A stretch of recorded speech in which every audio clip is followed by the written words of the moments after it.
In the summer of 1721, a mining expedition led by the industrialist Akinfi Kolivanov operated deep within ancient mines in the upper reaches of the Bukhterminsky Range in the Rudnoy Altai. These shafts had been originally excavated long before Russians arrived in these lands, descending to incredible depths, with one peculiar characteristic.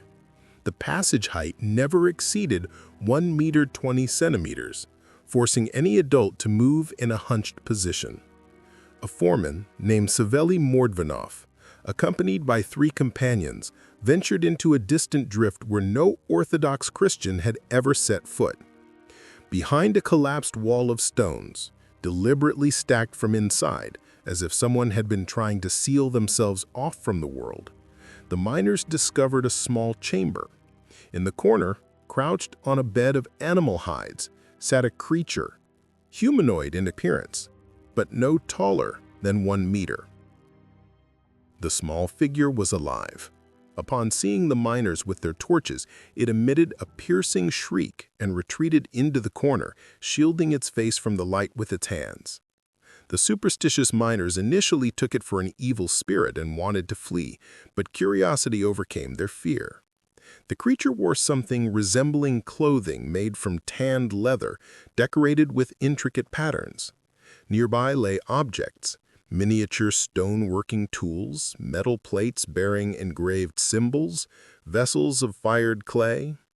The chamber walls bore drawings, images of underground halls, ceremonial scenes, and dozens of small humanoid figures. Mordvinov ordered the creature bound and brought to the surface. It resisted desperately, biting and scratching with clawed fingernails, uttering sounds in incomprehensible language. Whether singing or praying, no one could tell. When they extracted it into daylight, something terrible occurred. The creature convulsed violently. Foam spilled from its mouth, and its exposed skin erupted in red welts and blistering sores. The miners hurried to shelter it in a barn, covering the windows with heavy cloth, but the captive's condition only worsened. By evening, it stopped moving. Its breathing became irregular. At dawn the following day, the small creature was dead. Fearing accusations of involvement with demonic forces, Mordvinov sent an urgent messenger to Father Nestor, the abbot of the Biysk Ascension Monastery. The priest arrived 4 days later, examined the body of the strange being, questioned the witnesses, and decreed that this was no work of the devil, but an unknown creature of God mentioned in local pagan traditions. The monk ordered the remains buried in consecrated ground, and all artifacts found with it brought to the monastery for study. Most importantly, Father Nestor commanded to be shown the discovery site. The miners descending into the shaft with Mordvinov and 2 monastery novices, Father Nestor spent nearly an entire day in the underground chamber. What he witnessed there shook everything he had learned in seminary. The chamber walls were covered with images rendered in mineral pigments, unfaded over the centuries. The paintings depicted scenes from the life of this small-statured people, underground cities with soaring vaults illuminated by glowing crystals, workshops where the figures worked metal, enormous halls supported by columns, entire streets and plazas. One fresco particularly astonished the abbot. It resembled a map showing a network of tunnels radiating from a central hall, and above it were the outlines of mountains he instantly recognized as Beluga and Katuni. In a corner, the monk discovered a hidden compartment covered by a flat stone. Inside lay rolled parchments made from finely treated leather, saturated with some preservative compound. They were hard as wood and covered with writings in an unknown language. The markings were small and precise, clearly made with a sharp instrument. Father Nestor ordered the artifacts carefully packed for transport to the monastery.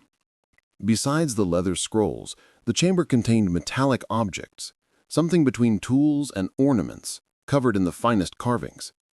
One piece particularly intrigued him, a small disc of white metal, resembling silver but much heavier. Upon its surface were engraved concentric circles bearing mysterious symbols, with an image of the sun and its radiating rays. Returning to Bisk, the abbot spent months attempting to decipher the writings.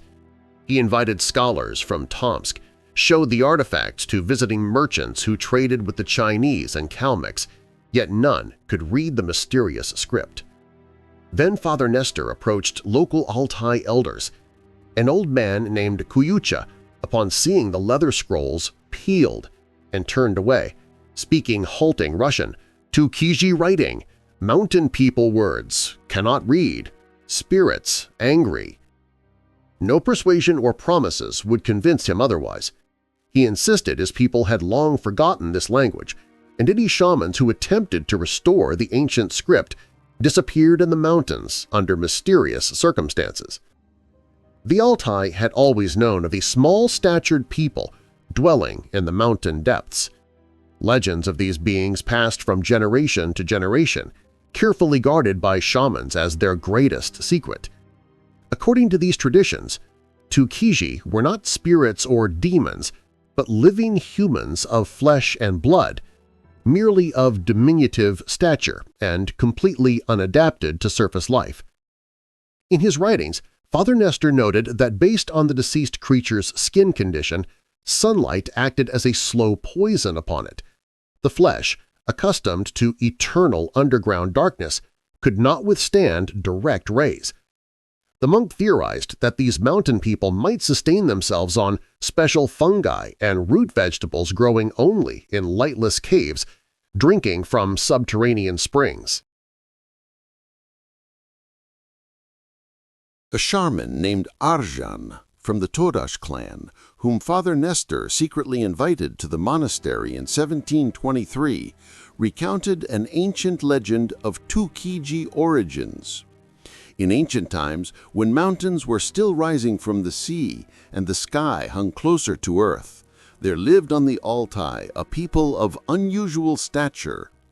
Small in height, yet possessed of remarkable endurance and wisdom, they could locate veins of gold and precious stones deep underground, smelt metals as strong as stone, build cities within solid rock, and knew secrets beyond common understanding. They called themselves Kichiku, meaning small people, or Tukiji, mountain people, or simply Iler, the masters. But warlike tribes from the west arrived, tall and brutal. They burned forests, destroyed sanctuaries, killed indiscriminately. The peaceful, war-inexperienced small people could not resist. Then their great priest, named Karakam, meaning the black shaman, called upon the mountain spirits. For 3 days and nights he remained in a sacred cave on Belucha's slopes, neither eating nor drinking.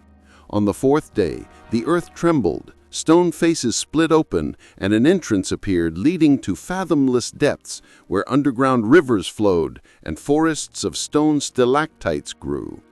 The entire nation descended, men, women, children, and elders, bringing all their possessions, knowledge, and sacred texts. Last came Karakam, and behind him the stone gates sealed. From that time, Tukiji lived in an underground realm stretching from Belucha to the Cyan Mountains, from Katuni to Chui. In eternal darkness, they built cities surpassing those left behind. Stone columns supported vast halls, walls were adorned with gemstones, streets were illuminated by crystals glowing with pure white light, requiring neither fire nor oil. They cultivated fields of fungi and special root crops, operated metalworking forges extracting ore from the deepest veins. They preserved their ancestral language and maintained ancient scrolls recording history from the world's beginning. At certain nights, when the moon hides behind clouds and absolute darkness reigns on earth, Tukiji emerge to the surface. They gather medicinal herbs, fish mountain streams, hunt small game. Encounters with them are considered ill omens. Those who see the mountain people lose peace and hear calling voices from beneath the earth for the rest of their lives. Some, unable to resist the call, wander into the mountains and vanish. The Altai say they descended to the Tukiji and remained forever. Having heard the shaman's account, Father Nestor reflected long. An educated and skeptical man, he was inclined to dismiss pagan folklore. Yet the creature found in the shaft was real, as were the artifacts from its chamber. In his records, now preserved in the monastery archives, he wrote, "The Lord created a world full of wonders beyond our knowing. Perhaps these small people are indeed one of God's human tribes, hidden from the light as some beasts live beneath the earth. It is not for us to judge God's providence." The discovery in the Buk-Terminsky mines soon became known in scholarly circles. Naturalist Peter Pallas, visiting the Altai in 1771, wrote of it in his journals. He mentioned seeing curious artifacts in the Biisk monastery supposedly belonging to a dwarfish people who once inhabited these mountains. Pallas treated the monks' accounts skeptically, suggesting the skeleton might have belonged to a child or someone with congenital growth abnormality. Yet 1721 was not an isolated case. In 1758, a mining crew working at the Zmenyannogorsk mine discovered an entire burial site of miniature skeletons. The skulls were clearly adult, complete dentition with age-related enamel wear, yet child-sized. The buried figurines, judging from bone structure, stood approximately 1 meter tall. With the remains lay artifacts, miniature tools, bronze and copper ornaments, ceramic vessels. Mining engineer Ivan Zmayev, directing operations, documented the discovery thoroughly and sent several skulls to the St. Petersburg Academy of Sciences. But the shipment never arrived. Bandits robbed the caravan somewhere in western Siberia, and the precious find was lost to history. In the early 19th century, ethnologist Grigory Potinin, who spent years studying Altai cultures, recorded numerous legends about Tukiji. Elderly Altai spoke of how, in their youth, encounters with the small people were not uncommon. Hunters would find miniature hearths with embers the size of millet seeds, tiny bare footprints beside mountain streams, entrances to narrow tunnels descending deep underground. Some ventured into these passages, but after proceeding dozens of meters, the way became impassable. Passages grew narrower, air grew heavy and stale, and incomprehensible sounds emerged from darkness, resembling singing in an unknown language. Numerous accounts centered on the Chulushman River Valley, where cliffs tower hundreds of meters above water, their faces bearing cave entrances accessible only by rope. Local inhabitants called these Kichiku Aroni, small people's dwellings. Legends claimed one of the main underground cities occupied that location, with tunnels branching throughout the Altai. In 1886, merchant and antiquities enthusiast Pavel Kmutov organized an expedition to Chulushman's caves. Hired Altai guides refused to approach, saying Tukiji spirits cruelly punished those who desecrated their dwellings. Kmutov assembled a crew of Russian miners, promising generous pay. For 4 days, they scaled vertical cliffs, carving steps into stone. 2 fell into the river and died. Others reached the first cave. What Kmutov's crew discovered exceeded all expectations. The entrance led into a spacious hall with regular walls and vaulted ceiling. The floor was laid with flat stone plates, fitted so tightly no knife blade could pass between them. At the hall's far end began stairs carved directly from living rock, their steps only 15 centimeters high, clearly designed for small-statured beings. The staircase descended endlessly into darkness. Walls displayed drawings and writings executed with remarkable skill, human and animal figures, hunting and ceremonial scenes, underground cities with tall columns and arches. One fresco attracted particular attention. It resembled a starry sky, yet the stars were arranged unusually, forming unfamiliar constellations. Chomutov theorized it might be a map of the ancient sky, as it appeared thousands of years ago when star positions differed. Along walls stood stone benches bearing approximately 100 objects, miniature stone and metal tools, ceramic vessels containing unidentified substances, bronze ornaments of exquisite craftsmanship, engraved metal plaques. Several items perplexed him especially. Metal discs the size of a hand, marked with concentric circles and mysterious symbols. These discs were crafted from an alloy showing minimal corrosion, indicating special metallic composition. Most astonishing were the skeletons. Niches along the walls contained at least 20 remains. All appeared adult, judging by bone and tooth condition, yet stood approximately 1 meter tall. Skulls were properly formed, showing no deformity or pathology. Skeletons lay in organized arrangement as if given respectful burial. Personal items lay beside each: tools, ornaments, weapons. In a central niche on an elevated platform lay a skeleton with a particularly large and ornate metal disc resting on its chest. Chomutov concluded this had been a leader or priest. Chomutov ordered all artifacts removed for transport to Tomsk and eventually the capital. But as workers loaded findings into bags, something alarming occurred. One miner holding the large metal disc suddenly shrieked and dropped it.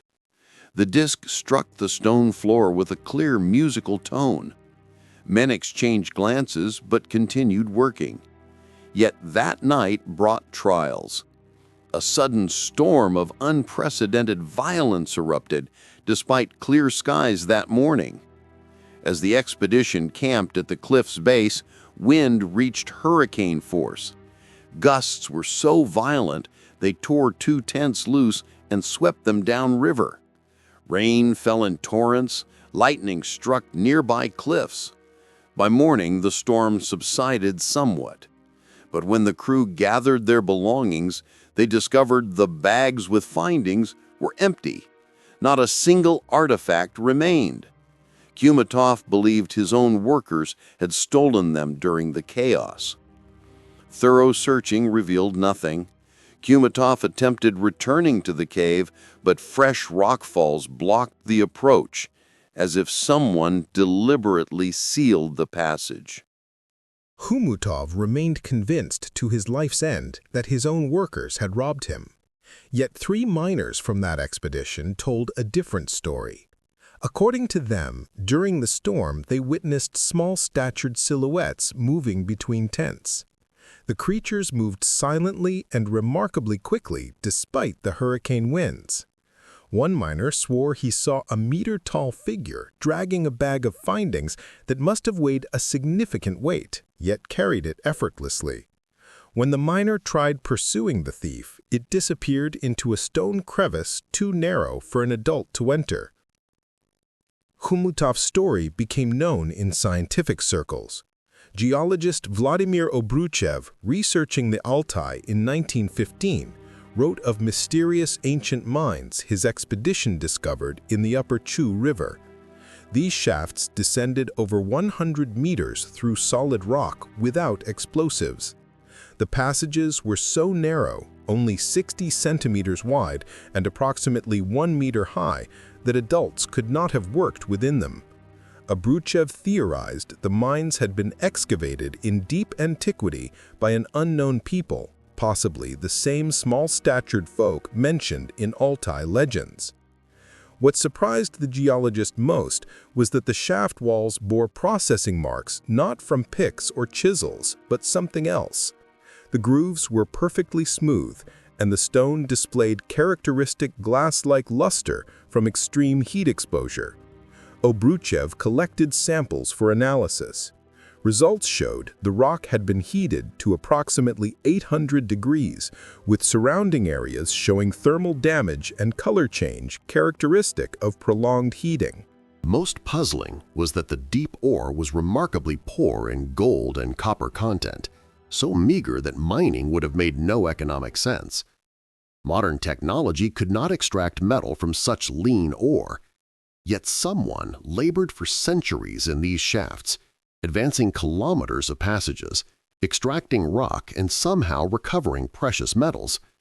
What methodology did these ancient miners possess, and where did they vanish, leaving only abandoned workings? In 1923, artist and mystic Nikolai Rorik's expedition arrived on the Altai. While traveling the mountains, Rorik recorded local legends. He was particularly interested in stories of the underground realm of Agarthy, which Altai shamans called Belavodia. According to tradition, this realm lies somewhere within the Altai Mountains, inhabited by wise peoples preserving ancient knowledge. Rorik believed this referred to Tukishi themselves, descendants of an advanced civilization that retreated underground in prehistoric times.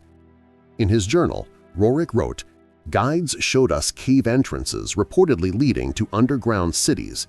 Some entrances were blocked by stones, others hidden by dense vegetation.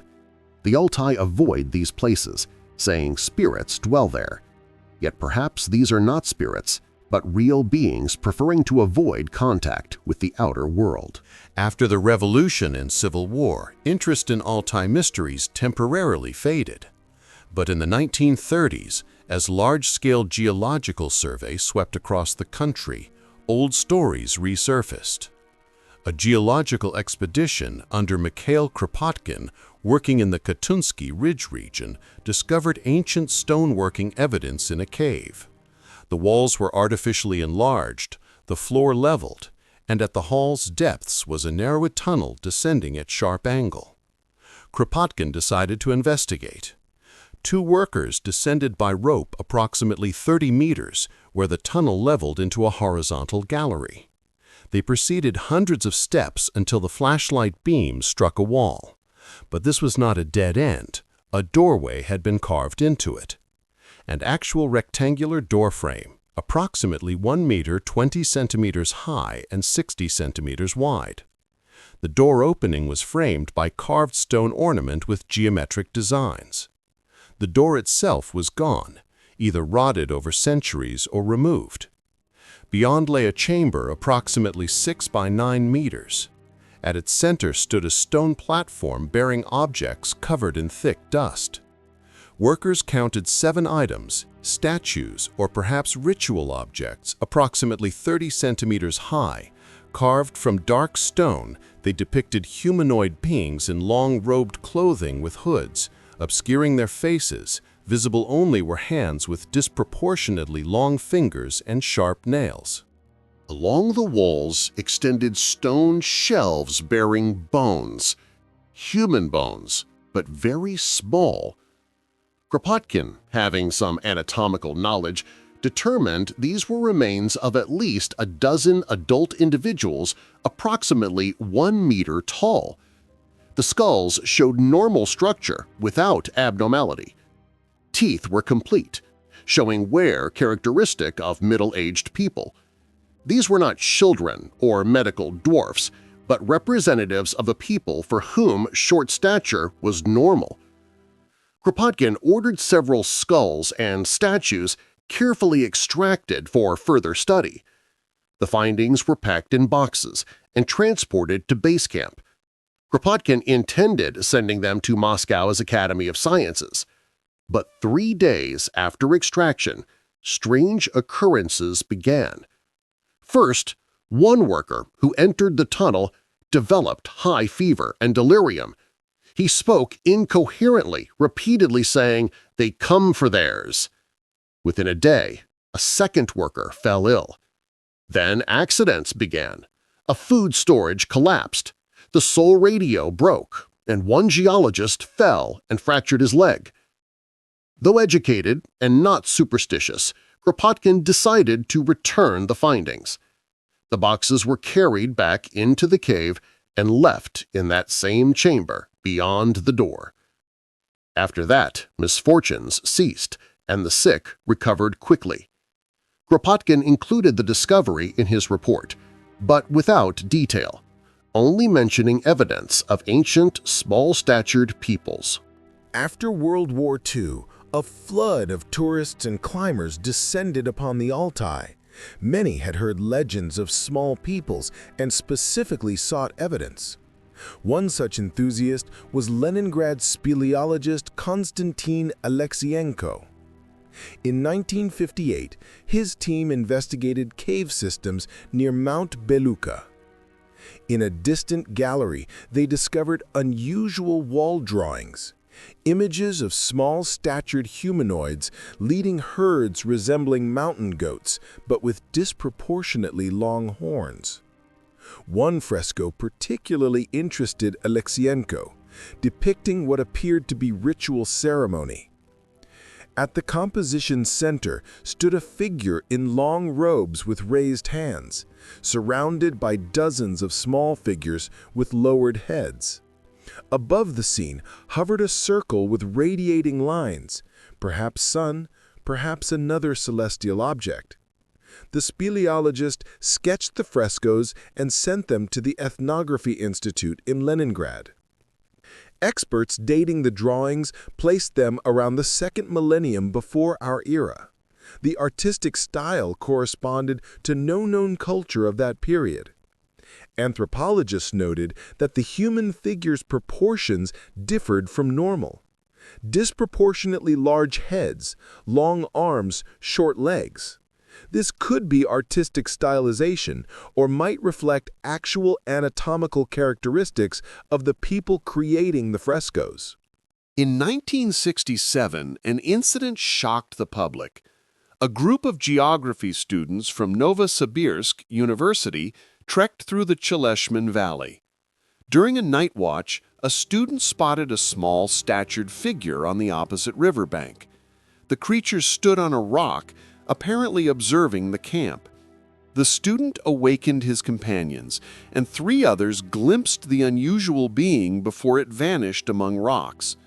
All 4 provided consistent descriptions: approximately 1 meter tall, stocky build, face hidden in shadow, rapid and agile movements. Next morning, students crossed the river and found tracks. The footprints were small, approximately 15 centimeters long, and shallowly indented in soil, consistent with light weight. Tracks led toward a stone crevice too narrow for normal-sized humans to enter. The leanest student attempted squeezing through, but became stuck after just a few meters. Cold air emanated from the depths, and sounds drifted out, either a subterranean stream or distant singing. News reached local newspapers and spread nationwide. Several scientific expeditions visited Cheleshman Valley, but found no further evidence of the mysterious creature. Skeptics attributed the encounter to light tricks, exhaustion from hiking, or even pranks, yet the original witnesses maintained until their deaths that they had witnessed an actual living being, not hallucination. In 1985, Mysteries of the Altai, a civic organization, was established in Gorno-Altaisk, uniting historians, local scholars, and enthusiasts investigating regional mysteries. A major focus became collecting accounts of 2 Kiji encounters. Over several years, more than 30 eyewitness accounts were documented from various Altai regions. The pattern was remarkably consistent. Encounters occurred in remote mountain areas, typically at night or dusk. The creatures avoided direct contact, observed from distance, and quickly vanished when approached. Particularly interesting were accounts from elderly hunters. Ranger Vasily Tumanov, who spent 40-plus years in the mountains, recounted several times discovering unusual campsites. The hearths were miniature, built from pebbles the size of fists. The coals were no thicker than matchsticks, yet heat could be felt hours after the fire died. Nearby sometimes lay food remains, small rodent bones, mushrooms, roots. Most importantly, Tumanov repeatedly heard strange sounds in the mountains resembling singing in an unknown language, emanating from underground, typically before dawn. Another ranger, Andrei Kochetkov, described events from 1982. While pursuing a wounded Moral, he wandered into unfamiliar terrain at Mount Ike-II's base. In dense cedar forest, he discovered a cave entrance concealed by fallen branches. Deciding to shelter from approaching rain, he entered. From the depths came strange sounds, grinding or metallic tapping on stone.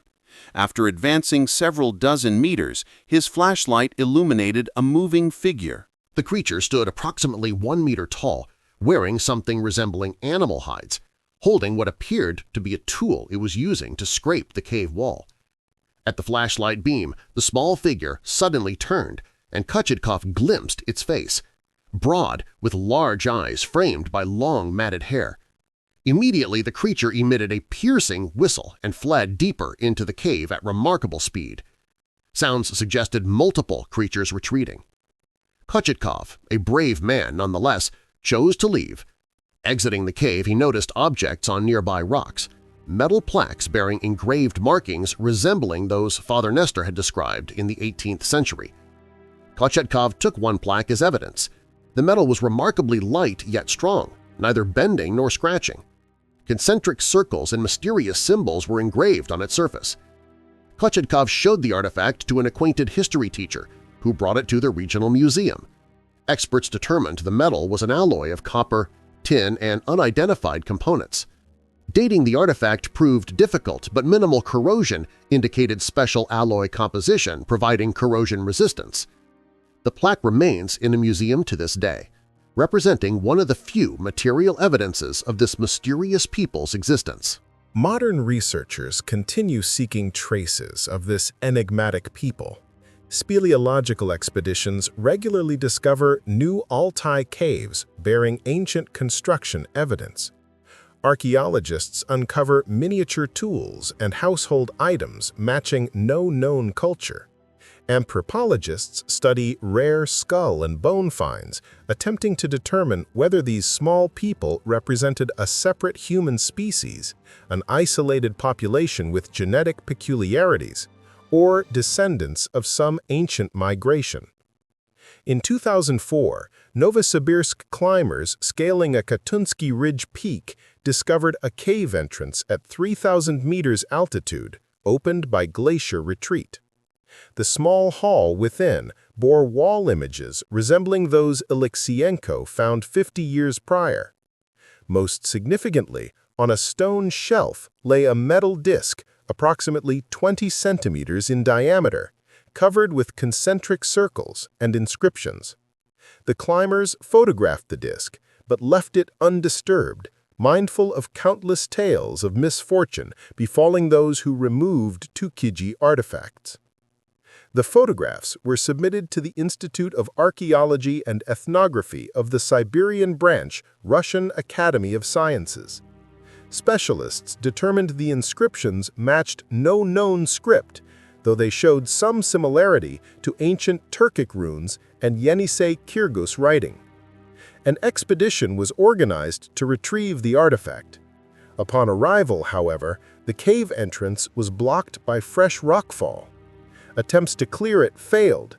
The stones were too massive and work at such altitude too dangerous. The disc remained in the cave, apparently guarded by the mountain itself. Altai shamans maintain that Tukiji still inhabit the mountains. They have preserved their culture, language, and ancient knowledge. Periodically, they emerge to the surface, though less frequently now because the world has changed and become hostile and dangerous. Perhaps a day will come when they reveal themselves to humanity and share their wisdom. Alternatively, they may choose to remain forever in their underground realm, which humanity, despite all efforts, has never managed to locate. Somewhere in the mountains, within the deep shafts of abandoned mines, in caves that sunlight never reaches, perhaps lights still burn in the windows of underground cities. Perhaps there, in eternal darkness, the small people conduct their lives, mining ore, working metal, raising children, preserving memories of times when the world was different. And the memory of their existence endures not only in legends, but in actual discoveries, in archival documents, in accounts of those who witnessed what should not exist. The story beginning in 1721 in the Buchtermini mines continues today. Each year brings new mysteries, new discoveries, new questions science cannot answer. And perhaps you yourself will become the next to encounter the impossible in the Altai Mountains. Should that happen, what will you do? Will you attempt contact? Or prefer to keep their secret, telling no one? Friends, if you find yourself fascinated by stories of ancient mysteries, secrets guarded by mountains and forests of our vast country, encounters with the unexplainable, subscribe to this channel right now. Like this video if it captivated you. Comment below with which mysteries you'd like us to solve together.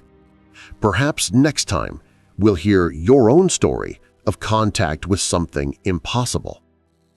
Until we meet again, friends,